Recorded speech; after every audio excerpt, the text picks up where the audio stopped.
I can pretty confidently tell you that I have bought my last designer bag. I think we've reached a point where designer goods are no longer selling us design, they're no longer selling style, and they're certainly not selling quality or craftsmanship. So what does that leave? So I'm back and we're taking this in an entire new direction. All of my adult life has been directly and indirectly in service of consumerism. And I want to change that. Hey guys, welcome back to my channel. It has been a long time. This is not my first hiatus. If for some reason you're new here, you picked a hell of a time to pop in for the first time.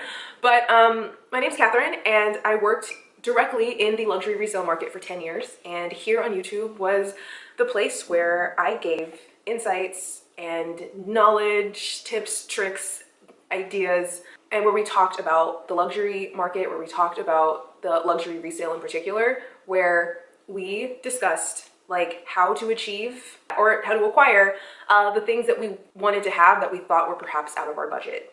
This channel was how I expressed my love for the industry and how to maximize your dollars as best as possible. We had a hell of a lot of fun doing it, and this is where that comes to an end.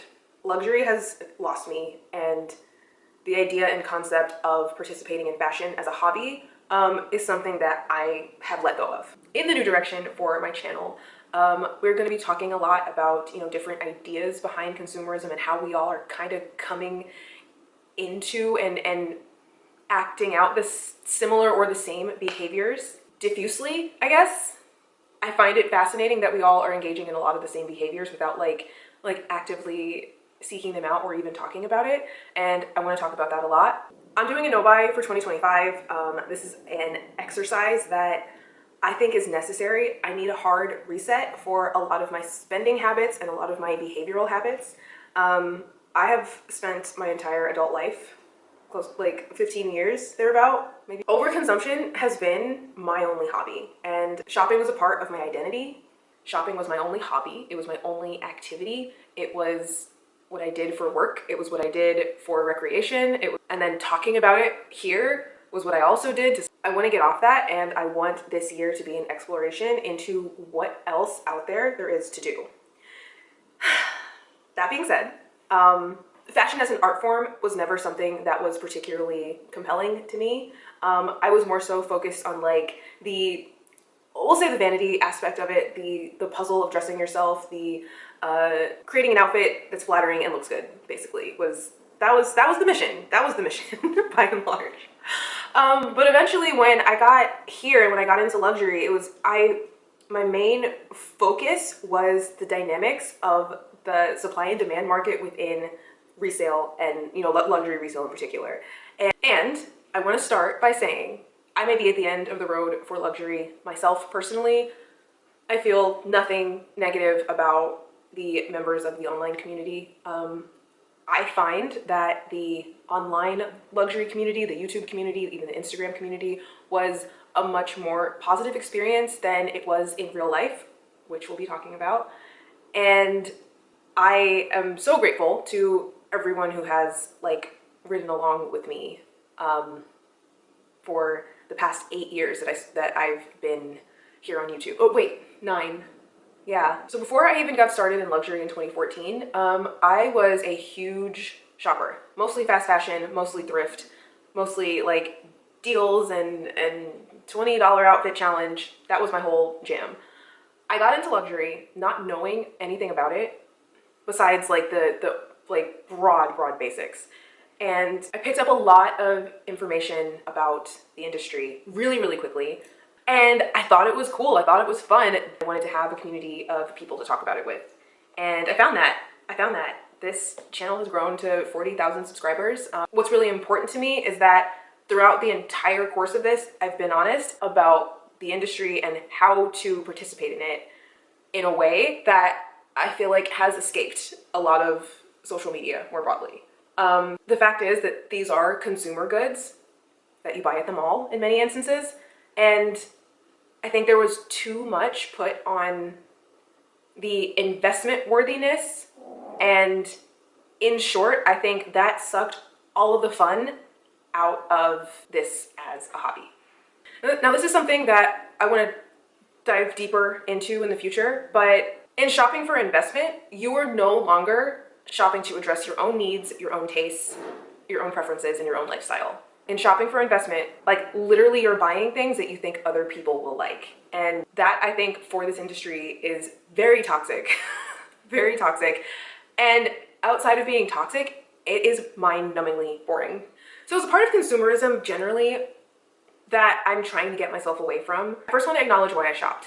I think that in the structure and how we run society, shopping for frivolous non-necessities is one of the few instances in life where regular people like you and me get to arrive at a transaction and express the fullest amount of agency over both the terms and the outcome.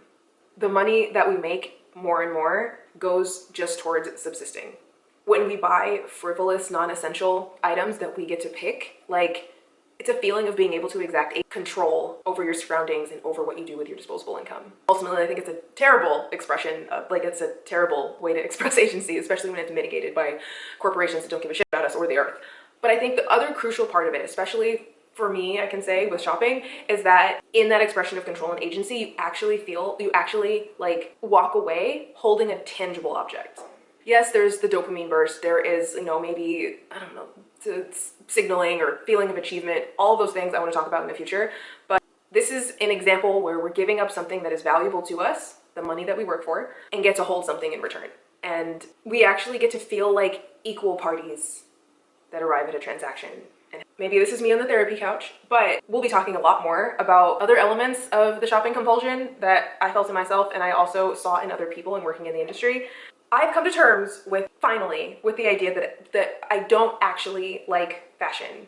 What I liked was shopping. In some ways it was like an artistic outlet, in other ways it was like, a chance to use skills and talents and effort and like push it into something, which was, staying up on eBay until 4 a.m. and finding a good deal on a Gucci bag.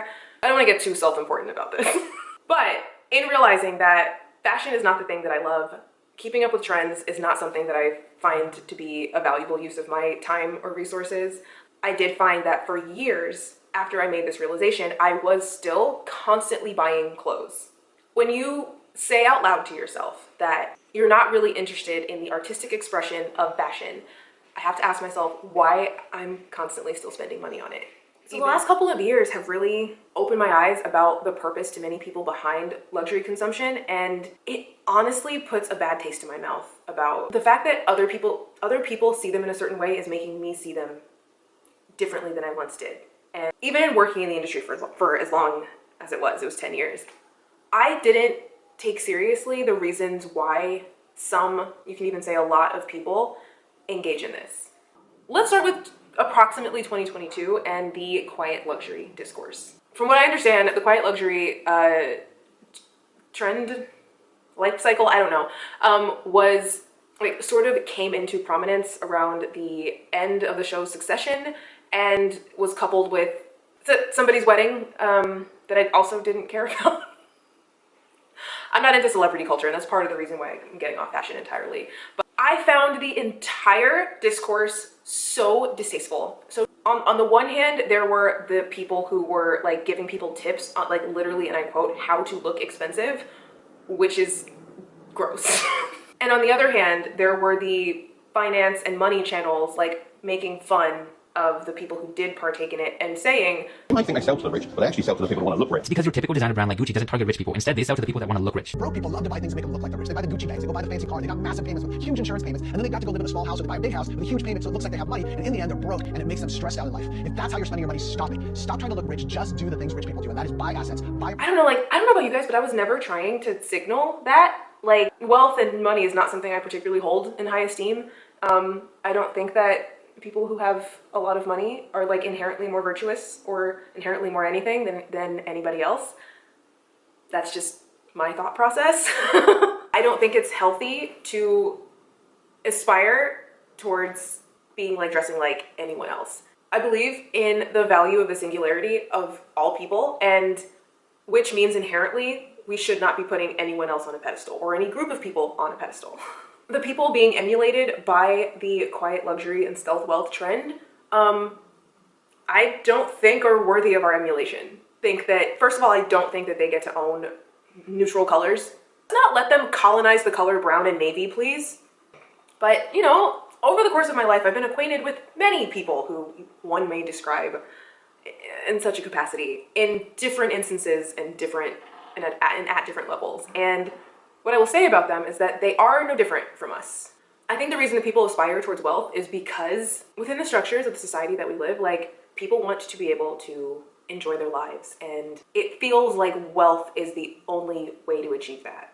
And I don't think that's okay. The idea of aspiring to look like you have money, I just completely missed me. And for many years, I feel like that was the main discourse behind luxury when it was brought up at all. Like, I didn't feel that way. And I don't think that the audience that I attract here in this space felt that way either. Please don't misunderstand me. I don't want anyone to think that I'm like bashing the luxury community. I am not. I'm not trying to do that by any stretch of the imagination. So much of the consumption of these things, and it's super disappointing, is in status signaling, is in flexing, is in like trying to impress people. And the fact that I wasn't getting that, and I was only engaging in this in earnest and only and actually like having respect for other people and their preferences and tastes, like kind of like set me back in the industry, you know? Both professionally and, you know, here on social media. Because now, of course, I wasn't completely blind. Yeah, that was always like an element. The status signaling and the flexing aspect like was obviously always an element to some level, but I don't think that it quite registered for me until recently, like how much of that is wrapped up in this industry. And the reason that I bought the things that I did was because I liked them aesthetically and they suited a purpose for me. And that's what I always recommended to, you know, you guys out there watching. Do you like it? Can you use it? Can you afford it? Like, those are the main tenets of like, should you make a purchase? And I just watched in real life so many people buying stuff that they actually didn't like, didn't need, couldn't use, and couldn't afford for years. And it ended up including myself as well. And it really made me question, like, what is this exercise in service of? I think we've reached a point where designer goods are no longer selling us design, they're no longer selling style, and they're certainly not selling quality or craftsmanship. So what does that leave? Are so detached away from the product itself. And again, if it's not about the product, then what is it for? And in my mind, the only thing that it leaves is class and status distinction. And that is not something that I find value in. Like, again, I was a salesperson, so I had to be accommodating to all tastes and styles. I had a huge wall of bags behind me that I would sell to people, and I would ask them, what do you like? What do you need? And what's your budget? And I very seldomly struggled to find something that pleased them. And part of that was the different styles of bags being carried. Now, yes, of course, there were obviously the, you know, more popular ones, the Celine luggages for a time, I don't know, what is. And these days, I feel like that's all lost. And as time wore on, especially like pandemic and beyond, like, the luxury space became a lot less about expressing personal taste, lifestyle, passion, preference, and everything just centralized about 1 or 2 brands and like 3 to 5 bags. And I got so bored of it. Now, again, don't misunderstand me. It's totally okay for anyone to like what they like, but I do find it odd. I do find it a little honestly hard to believe, as a person who worked on the ground for a decade, that a critical mass of people coalescing to one style is indicative of a genuine, authentic preference for that one style. You're not gonna be able to convince me of that. Like, I've met too many people. I've worked on the ground for too long and met too many people to truly believe that everybody likes one bag. And a lot of that has to do with people buying with investment worthiness in mind ahead of taste. Because when you're buying for investment, you're no longer shopping for yourself or your own preferences. You're buying things that you think other people will like. And like, no, when you're spending money on these things, you should be spending money for yourself and yourself alone. We'll talk about this more in the future. So much about what becomes popular now is not ever anymore based on like demand of the audience or of the customer. We're basically just being told what to want constantly.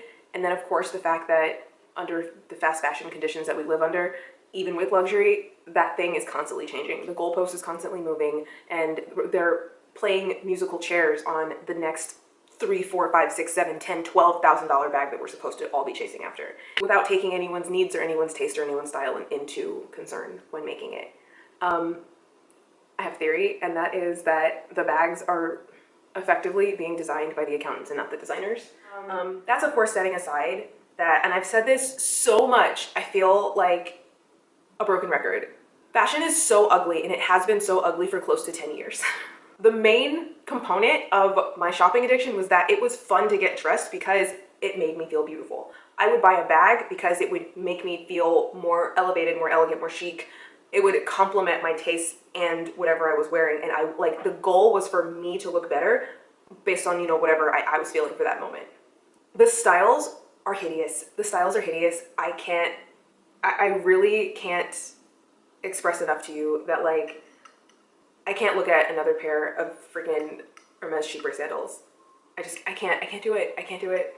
The reason why I exalted luxury in the way that I did, part of it was, the association with being expensive in a way of achievement. I grew up under capitalism just like you did probably. But the reason it was so exalted is because the things were beautiful. They were well designed, they were well crafted, and all of that is gone. They're no longer selling original or elegant functional design. They're no longer selling beauty and style. They for damn sure aren't selling craftsmanship and quality. That's all out. They're not selling any of those things. What does that leave? The only thing that I see left that they sell is brand recognition and the association to wealth. And those are two things that I do not give a single shit about. Yeah, a logo is great, but give me something and make it look good, or at least make it aesthetically pleasing, and that's just no longer happening. It's just, I shopped for flattery. I wanted to make myself look better. The catalyst for this entire veer off into freaking bizarro world, I think, was the Gucci Princetown loafers. Those to this day remain some of the most hideous shoes I have ever seen. I don't understand what other people are seeing when they look at them. Please don't misunderstand me and take offense to that. I'm not saying that I am the arbiter of taste by any stretch of the imagination.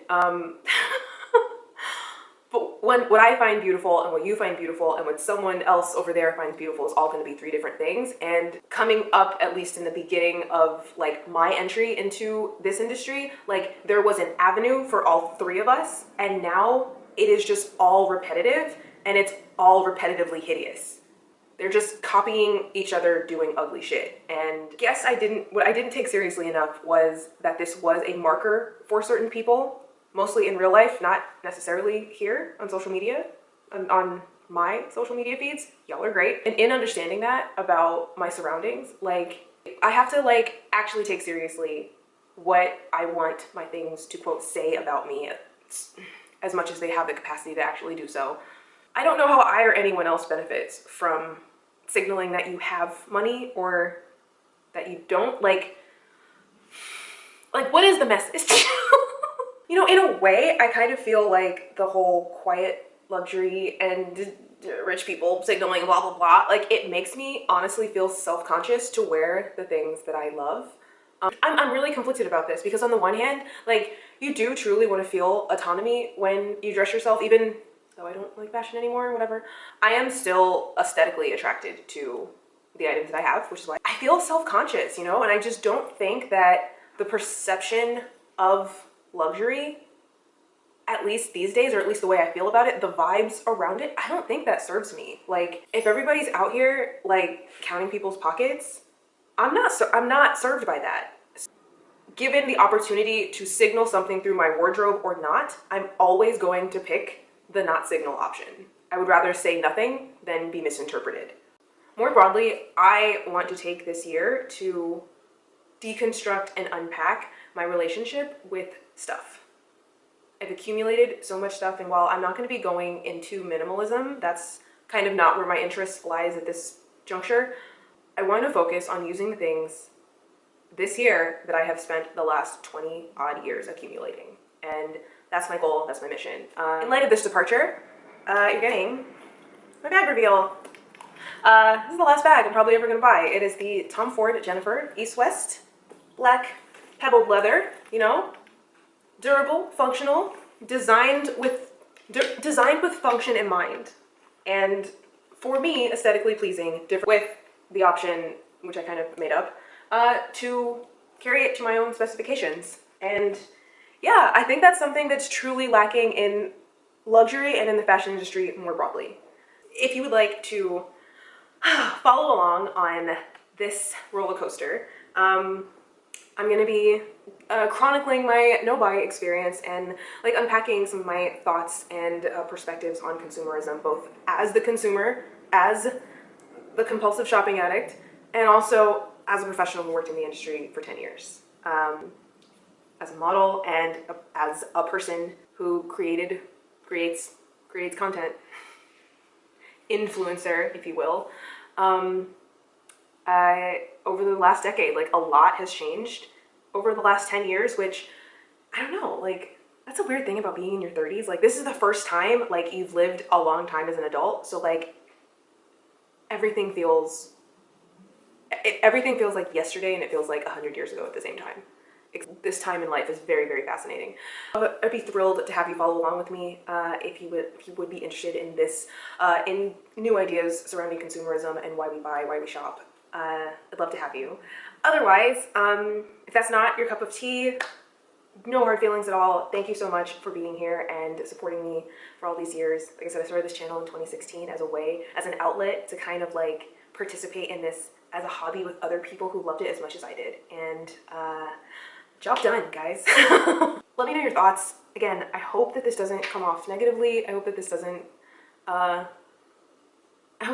come off negatively. It's just that over time, interests change and the things that are important to us in life change. And now for me, it's time for a change. And I hope to have you along for the ride. I'm excited for this, and I think this is gonna be a good thing. So I'm gonna leave it here, and I will see you guys in my next one.